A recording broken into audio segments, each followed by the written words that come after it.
Sandra, bangun, kau dengar aku? Sandra, hari ini aku ada jadwal pemotretan siang bukan? Kalau begitu pagi ini aku akan ke kampus sebentar untuk menemui Mr. Jorgen, meminta izin karena beberapa hari ke depan aku sementara tidak masuk dulu.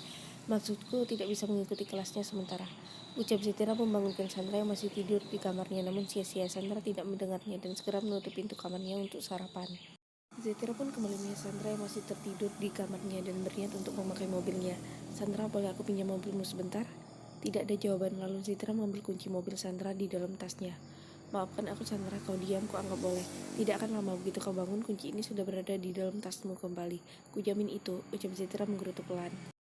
Zetira sampai di kampusnya di University of Minham. Zetira berjalan ke arah lapangan, matanya tertuju pada seseorang yang sedari tadi terus memperhatikan dan melihatnya dari kejauhan.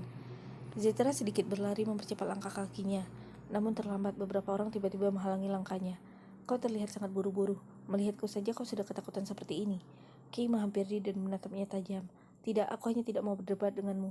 Aku rasa aku tidak punya urusan apapun denganmu. Jadi menjauhlah, jangan halangi jalanku, ucap Zetira. Tapi aku punya urusan denganmu. Masalah kita belum selesai, Zetira.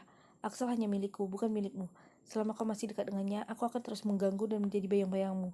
Kay dan teman-temannya mengambil sesuatu dari tangan Zetira dan mempermainkannya dengan melempar handphone Zetira ke beberapa temannya. Sudah cukup, Kay. Aku tegaskan, aku dan Axel tidak ada hubungan apapun.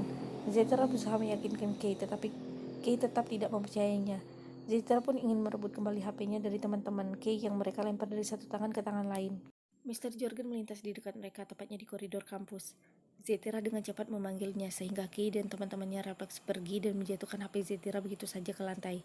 Zetira pun memungut HP-nya yang rusak lalu menemui Mr. Jorgen dan membicarakan maksudnya. Zetira kembali masuk ke kamar Sandra. Ia duduk sambil melamun di ujung tempat tidur.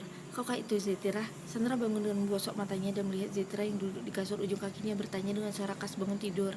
Zetira menaruh kunci mobil Sandra ke genggaman tangan Sandra. Aku pakai mobilmu sebentar. Sama sekali aku tidak keberatan, Zetira. Maksudku, kau boleh meminjamnya kapanpun kau mau. Lalu apa yang kau pikirkan? Ucap Sandra sembari membuka selimutnya dan bangun mengambil posisi duduk di samping Zetira. Zetira menceritakan ke Sandra apa yang barusan terjadi dengannya di kampus. Sandra terkejut mengetahui Kay pindah ke kampusnya. Tapi kau tidak apa-apa kan, Zetira?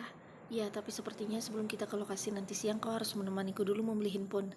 Zetira menyuruh Sandra agar segera mandi sembari Zetira berlalu meninggalkan kamar Sandra dan pergi ke kamarnya. Jam sudah menunjukkan pukul 1 siang. Zetira dan Sandra sudah melaju dengan mobilnya ke lokasi tempat Zetira akan syuting. Setelah sebelumnya mereka ke mall sebentar mencari handphone baru untuk Zetira. Semalam aku berteleponan dengan Richard sampai larut malam. Jadi maafkan aku, Zetira, karena tidak bisa menemanimu menemui Mr. Jorgen tadi pagi.